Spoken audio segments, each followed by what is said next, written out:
Thank you. Thanks for having us. I'm a retired elementary teacher from Badette up in Lake of the Woods County. I grew up in Roseau originally, went to Thief River Junior College, and I graduated from BSU. I started my teaching career in Badette in 1975, retired in 2010. My wife still has a couple of years to go before she can retire from teaching. My son and daughter have graduated from St. Cloud State and are now currently employed down in the Twin City metro area. I coached golf for 28 years. I coached football for 27 years. I was the offensive coordinator on the football team, so when a play is done and you have 25 seconds to get the next snap off, and you have to know the down and distance, call the play, get the play out there to them, and then pay attention to what's going on and who's out there with personnel. Coming to debates like this seem to be not necessarily a terribly difficult thing. When I did start running, and when I became the endorsed candidate, I started going around and talk to the superintendents of the schools. I wanted to talk to the teachers, but teachers are a very hard group to get in front of. And I found out some of their issues, and a lot of their issues dealt with the state funding and the money that had been borrowed from them. Then I went and I talked to the electric cooperatives, because my dad spent 40 years working in electric cooperatives, and so I got to know all of the managers from my task command trap and Clearwater Polk and Beltrami and North Star Electric. And so I found out some of their issues, and so I found issues that I took down to the legislature with me, and that's, I kind of think, how it should work. So, thank you. Hey, Steve?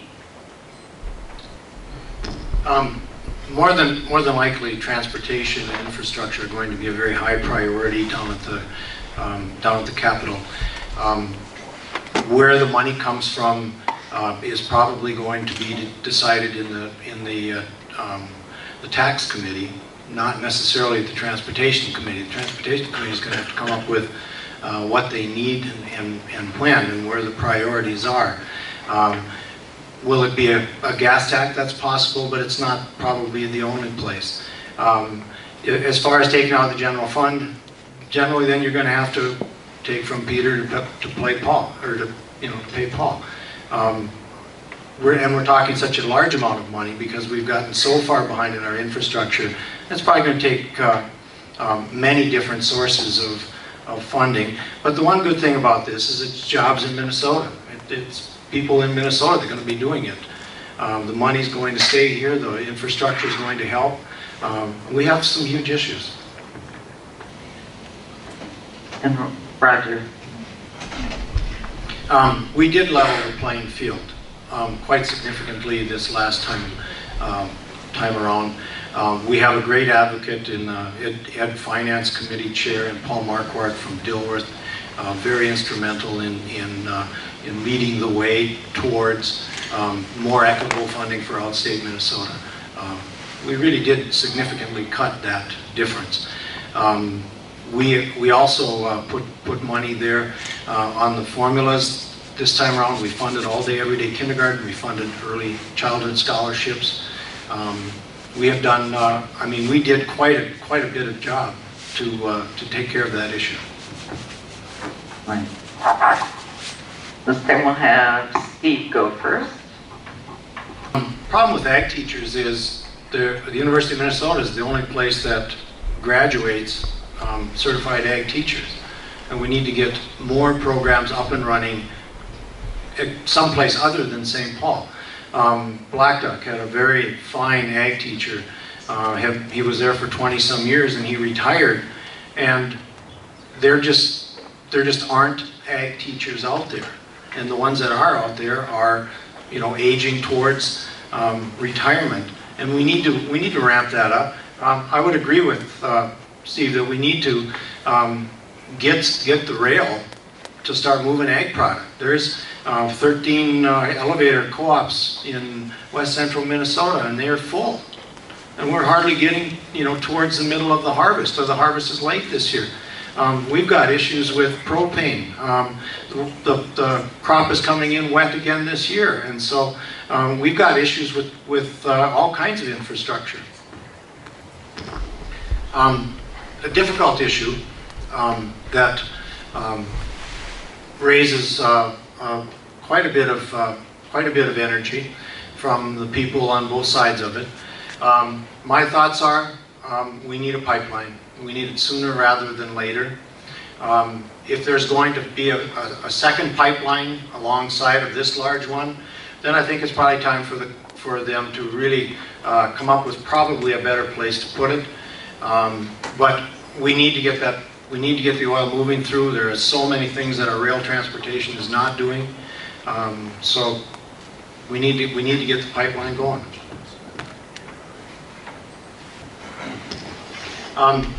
When I was sitting on my committees, the Agriculture, Natural Resources, and Ag Finance Committee, all the agencies came through, and they're talking about what their plans are, what their programs are, what they need for funds for those things. All of them did. I mean, all these agencies are, and they're regulated. They're looked at all the time. If they start doing some rule changing that the legislature doesn't like, the legislature changes it. I mean, that's just part of the process. And I think in the case of the Enbridge, I think the process seems to be working. About 2 years ago at this time, I'm knocking doors in Lake Emma Township, and go up there and explain who I am, and the gal said, "My husband's going to want to talk to you." And that was Dan Kittleson, and that was the start of me getting together with he and Ken Grubb and Chuck Diesner. And I met with them going back and forth to the legislature. Chuck came down to the legislature, and they wanted two things. They wanted a research center up and funded, and they want local money to do the fight. And we accomplished both those things. And the one thing about the money that we sent, the legislature was intentionally vague, and that's very unusual for the legislature, because they wanted new things to be tried. They wanted the people to have the ability to try different things in different places. And all we asked them to do was send a report, what did you do with the money? And that's very unusual for the legislature, but that's the two things that the aquatic invasive species people in Hubbard County wanted.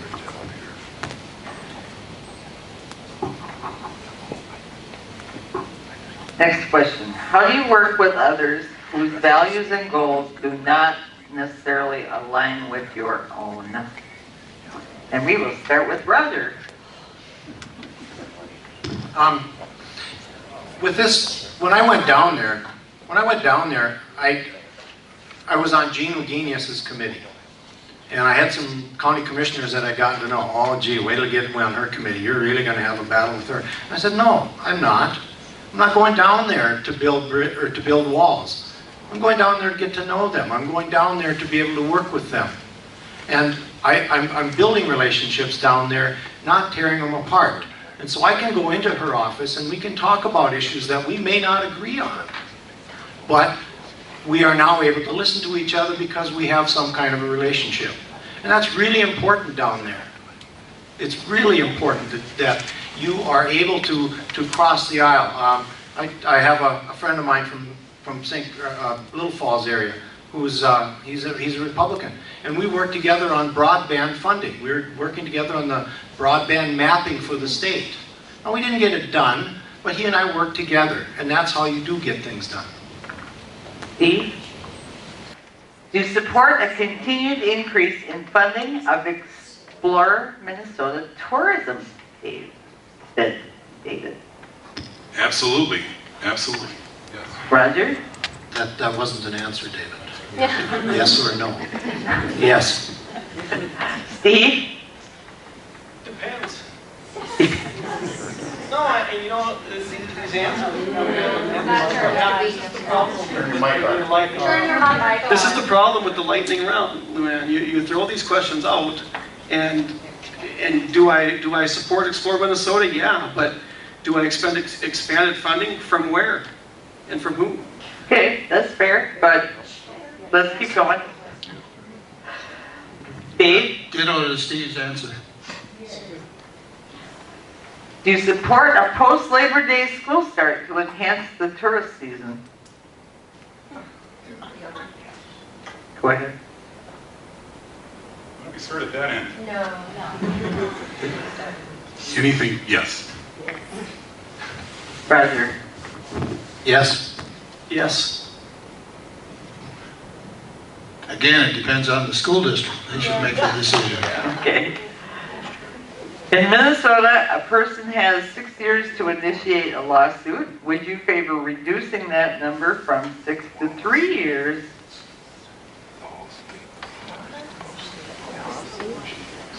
I don't know. Okay, that's fair. Roger. Ditto. Steve? Yeah, I guess, depends on the case. Okay. Dave? Yes. We've never done this before, so this is interesting. Sorry, you're my guinea pig. Cancer-causing chemicals like flame retardants are in our furniture, electronics, etc. Would you support legislation requiring companies to replace these toxic chemicals with safer alternatives? David? Yes. Roger? Yes. Steve? Yes. Dave? At what cost? And how? I don't think it's a question that you can answer yes or no without knowing more details. I'm sorry, but that's just the way it is. Okay, that's fair. Do you support a container deposit bill that would charge consumers for every bottle, can, etc., sold in the state, but then refund that fee upon recycling of the container? David? Yes. Roger? No. No. No. Should Minnesota consider, please, no, we're going to wait till the end. Please hold your applause. Should Minnesota consider a unicameral legislature? David? No. A unicameral legislature? No Senate, no House, just one body. No. Steve? No. Dave? No. Should fines for violations of aquatic invasive species laws be further increased? David? Yes. Yes. Roger? No. Steve? I didn't hear what you said. Should fines for violations of aquatic invasive species laws be further increased? Should the fines go up? No. Dave? Perhaps to repeat offenders, but no. Should lake water quality be protected by standardizing shoreland zoning ordinances statewide? David? I don't know. Okay, Roger? No. Steve? No. Dave? No. What word or phrase would you attribute to yourself as it relates to your role in the legislature? That is not a yes or no. It's a word. What word or phrase would you attribute to yourself as it relates to your role in the legislature or your role if you were elected? A consensus builder. Roger? Collegiality. Steve? A voice for the people. Dave? Representative of the people.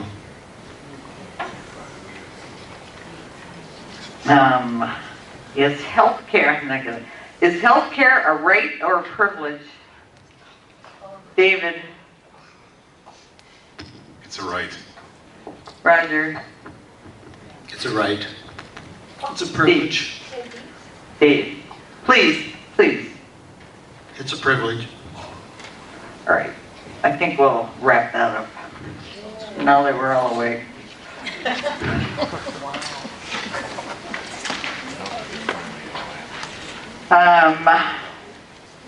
In 4 out of the 5 last redistricting cycles, which are every 10 years after the census, the legislature and the governor have deadlocked so that new districts have been drawn by a judicial panel.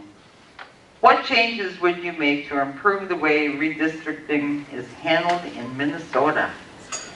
And we will start with... I can answer it again. It's okay. One of the problems, and I Right. talk to this an awful lot when I'm talking to people at the doors and stuff, is there's too many safe seats. There's just too many safe seats. In other states and other and that where the legislature takes care of it, the districts are gerrymandered so bad that there is no contest except between Republicans or Democrats. In Minnesota, I think that same thing could happen if the legislature gets involved. I think the legislature's got way more important things to do. I really do. And so to give it to the courts and let a fair and impartial group set the boundaries. Now you can look at my district, and I start up at the northwest angle and I end up down in White Oak Township. I mean, what a crazy district that is. It's 9,000 square miles, and but that's the way it worked with that process, and I'm okay with that. I really am. I think that's way the best way to do it.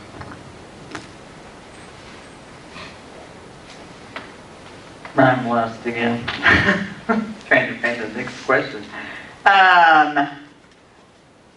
What legislative initiatives would you support to strengthen and protect our election system and encourage voter turnout? We'll start with Roger on that one. I think we did several good things this year. For one thing, we have the no excuse absentee ballots. If you are going to be out of town, or you think you may be out of town, or you just want to get it done with, you can call with them. They'll send you a ballot. I actually talked to my first one today that's actually voted already. Actually voted for me, which was good. But I think that's a very healthy process. We voted to allow townships of up to 1,000 people to do mail-in ballots if they choose. I was proud to author that bill. I think those two things are good. We do have a problem with people that don't vote, and that's a big issue. We need to get more people. We need to make it easier for people to get out and vote. David. Roger.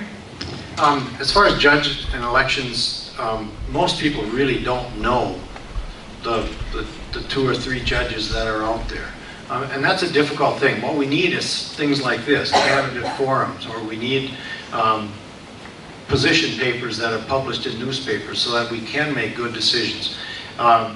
It almost seems like who's got the most money to put up the most signs gets to be the judge. And it just, that's not really a great way to do it either. So is there a better way out there? I don't know. I'm not sure about these panels and stuff.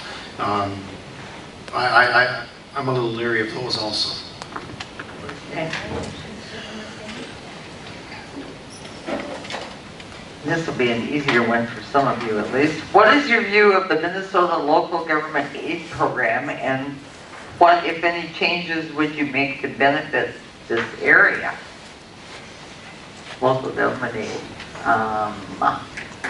Steve? Roger. Local government aid started out with a response to the state sales tax. The money goes, all is collected down in St. Paul, and it comes back to the local governments. I think it's a program that works. When the money came back, problems that we started having with property taxes and such was the money stayed in St. Paul and it went to pay other things that other than what it was supposed to be. And so if we just use that money and get it back to the counties, then we wouldn't have had to raise the levies of the cities and counties where that sales tax should have gone in the form of local government aid. David. I am also a great advocate for the Veterans Home in Bemidji. I know that there's been some push from the Brainerd area to move it there. My Veterans Service officer up in Lake of the Woods County knows how far it is to get to services either in Two Harbors or usually in Fargo, and it's an all-day trip where they usually have to hire a driver to take them down and do their medical stuff and take them back. That's very costly, and so we need to have some more regional centers to take care of them.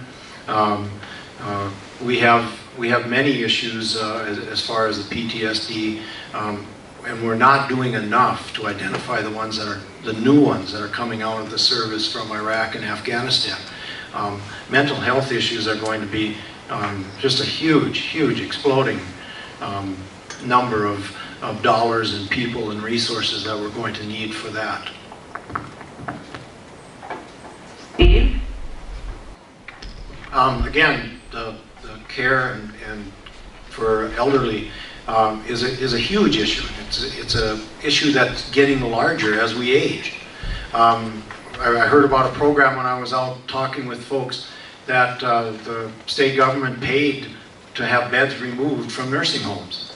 And so now we have those beds are gone, and we have people that want to fill the beds that aren't there. We have nursing homes closing. We finally were able to get a 5% increase so that the people that were taking care of our elderly would get finally get a raise for the first time in like 6 years. And it's hard to find good staff when you're that poorly funded. It's just one of the many problems that's not getting smaller, not going away, that we're going to have to deal with. David?